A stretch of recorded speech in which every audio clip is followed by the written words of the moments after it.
പാവം ഉണ്ണിമോള്, അവൾക്ക് ആകെയുള്ള അമ്മയും പോയി. ഇനി ആരുണ്ട് ഈ കുട്ടിക്ക്? അതിനെന്താ, അവളുടെ അമ്മാവനും അമ്മായിയും ഒക്കെ ഉണ്ടല്ലോ. വാ മോളെ, നമുക്ക് നമ്മുടെ വീട്ടിലേക്ക് പോകാം. അവിടെ അമ്മായിയും ചേട്ടനും ദിവ്യൊക്കെ ഉണ്ടല്ലോ. മോളെ, അമ്മയുടെ ആ കണ്ണട ഒന്ന് എടുത്തേ.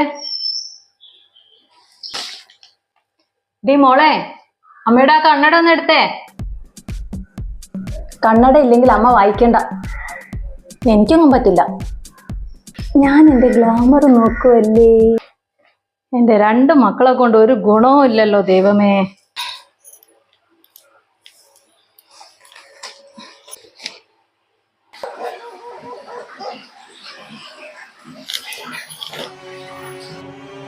എടി ദിവ്യേ, ഇങ്ങ് വന്നേ. അച്ഛനിത് ആരെയാ കൂട്ടിക്കൊണ്ട് വരുന്നേ നോക്കിയേ.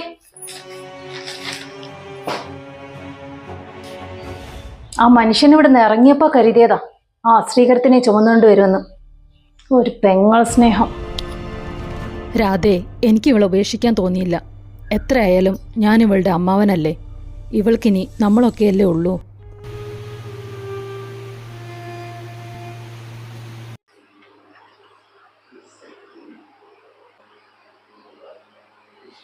അമ്മേ, അമ്മേ.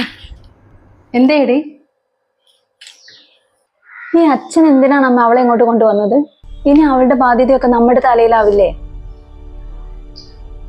അവളുടെ അച്ഛന്റെ പേരിലേ കുറേ സ്വത്തുണ്ട്. അതെങ്ങനെങ്കിലും നമുക്ക് കൈക്കലാക്കണം. അതിനെന്താ, അത് നമുക്ക് തരാൻ പറഞ്ഞാ പോരെ? എടി മണ്ടി, അവൾക്ക് പ്രായപൂർത്തിയാകാതെ ആ സ്വത്തൊന്നും കൈമാറ്റം ചെയ്യാൻ പറ്റില്ല. അതുവരെ ഇവളെ സഹിക്കണല്ലോ. അതിന് വഴിയുണ്ട്. നീ നോക്കിക്കോ. നമുക്കൊരു വേലക്കാരിയെ കിട്ടിയെന്ന് വിചാരിച്ചാ മതി. ശമ്പളമില്ലാത്ത വേലക്കാരി. കൊള്ളാം അമ്മേ, അതൊരു നല്ല ഐഡിയ ആണ്. പക്ഷെ ഇവളെ എവിടെ കിടത്തും? എന്റെ മുറിയിലൊന്നും കിടത്താൻ ഞാൻ സമ്മതിക്കില്ല കേട്ടോ. വേലക്കാരിയുടെ സ്ഥാനം എവിടെയാ മോളെ? ചായ്പില്. അതുകൊണ്ട് അവളും അവിടെ തന്നെ കിടക്കും. അത് മതി അമ്മേ, ഇപ്പോഴെനിക്ക് സമാധാനായത്. ഇനി ചേട്ടൻ എന്തു പറയോ ആവോ. എടി, അവളെവിടെ? ഞാനൊന്ന് നോക്കട്ടെ.